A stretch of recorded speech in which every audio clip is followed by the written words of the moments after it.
नचिकेता और यमराज की अमर कहानी। क्या कभी आपने सोचा है मौत के देवता यमराज से कोई जीत सकता है?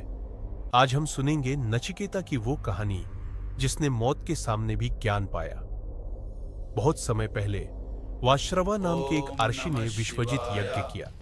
यज्ञ में उन्हें अपनी सारी संपत्ति दान करनी थी, लेकिन वे लोगों को बूढ़ी दूध न देने वाली गायें देने लगे। उनका बेटा नचिकेता ये देखकर सोचने लगा, ऐसा दान कैसे पुण्य देगा?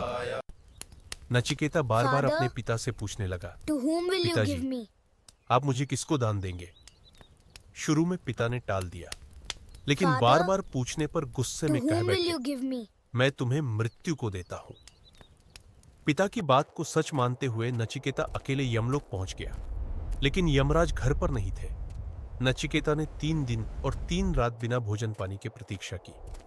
यमराज लौटे तो इतने धैर्य और आदर से प्रभावित हुए कि बोले, 3 दिन इंतजार किया, इसलिए मैं तुम्हें 3 वरदान दूंगा।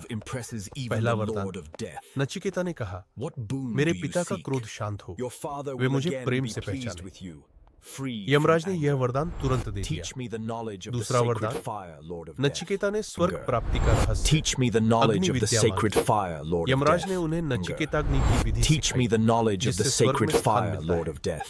तीसरा वरदान, नचिकेता ने पूछा, मृत्यु के बाद आत्मा का क्या होता है? क्या आत्मा अमर है या नष्ट हो जाती है?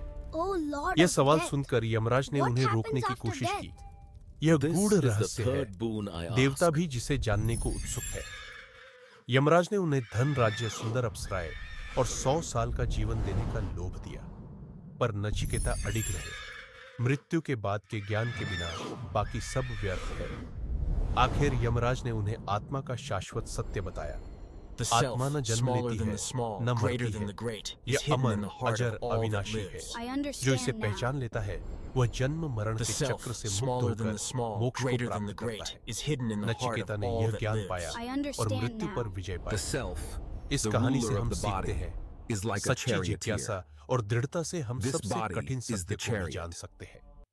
नचिकेता ने दिखाया कि साहस और ज्ञान मृत्यु से भी महान है। कहानी का नैतिक सार, जिज्ञासा से ज्ञान की शुरुआत होती है। धैर्य और सत्य की खोज अंततः सफलता दिलाती है। आत्मा